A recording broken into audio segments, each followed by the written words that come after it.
if you want to stay stuck in the groove you're in life, it's pretty boring for me. I'd rather try new things, trying to do things better. I mean, I'm always keen to improve things. It started by learning about the biology in the soil, etc. But then it's just grown to now the different ways we can improve how we hold our nitrogen in the soil, trying to put things down that hopefully lessen the effect on the biology, etc. in the soil as we do it.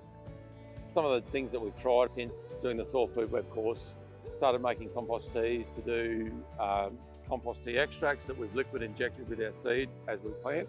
And this is the setup we've used to do that. So get a compost pile happening, put the material into basically an oversized tea bag, fill the shuttle up full enough with water, then just simply put this in, clip it on, and then turn on a fan. So we've got a fan which just blows air through the PVC pipes, so it just bubbles the whole volume of water. Let the bubbling action get the goodies out of your tea bag, so you're keeping your bigger bits of your compost within the bag, but it's actually bringing out the biology in that you want into the water, and then we obviously use the water from there. Started to get into things like fish hydrolysate, kelp products, liquids like seaweed. We even tried molasses down on its own in with liquid, so 2 to 5 litres per hectare of molasses in with like a couple hundred litres of water per hectare as we liquid injected. That definitely made a difference, better root structure from that compared to the other things we'd done. We've tried a bit of worm hit, pelletised product down the slot with the seed. We've done some composted manure this time, this current sorghum crop down the slot with some seed. Yeah, it's good to see earthworms. I think every farmer's pretty happy when they've got a decent amount of earthworms happening. And they're very much centred around this manure, a pelletised or composted chicken manure based product. They're definitely loving it. They're in their numbers, so it's good to see. So when we put urea down, we've tried 2 different things with that. One is just molasses down again in a solution like 2 to 5 litres of molasses. A couple hundred litres of water down a slot with the molasses to try and stabilise that nitrogen molecule by attaching it to a carbon molecule. I've also moved to trying humates with our urea as well. It apparently encourages mycorrhizal fungi, which we are very low in, so we need to try and build that. So that's the reason for the change there. And again, just trying to stabilise that nitrogen. Just little things like that to try and make what we're doing more efficient or better on our soil, but still get a similar result.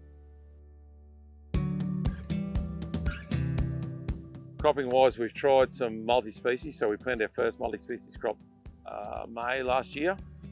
And then we've rotated that through into a summer mix, so double cropping it effectively. And look, that was only achievable because it's been such a wet period. Otherwise, we wouldn't have been able to do it. And then we actually, I put in a third crop into that same ground as a winter, like a wheat crop, just purely to try and keep a living root in there. Not too successful with that one, but certainly the first 2 I thought were quite successful. I was pretty happy with the outcome there.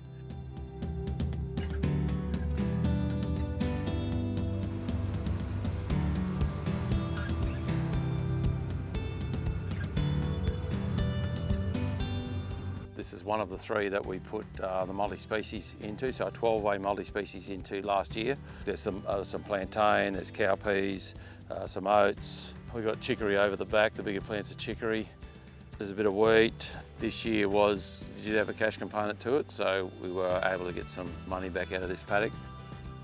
Some of the power of the multi-species is that we're bringing all different families of plants into the system, and they all have a unique microbiome that they seem to be waking up. Then they all also explore the soil in a different way. So the microbes are actually helping design the root systems as well. And when they're doing that, they're helping each other.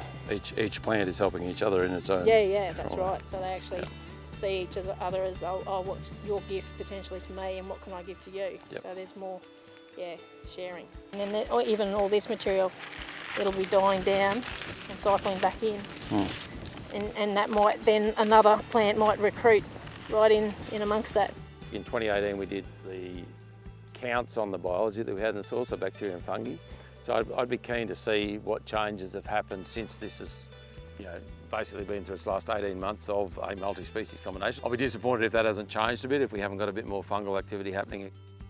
So far my observations in the multi-species paddock have been that definitely plants work better together. rather than in a monoculture. And that's why we're trying obviously some companion stuff with our legumes. You know, when you try something new and you see some sensible results out of it, I think it's, you know, it's a bit of a buzz. There's no doubt, you know, obviously seeing the soil structure change in that multi-species crop, and then also seeing the water use efficiency, which was out here in this area here.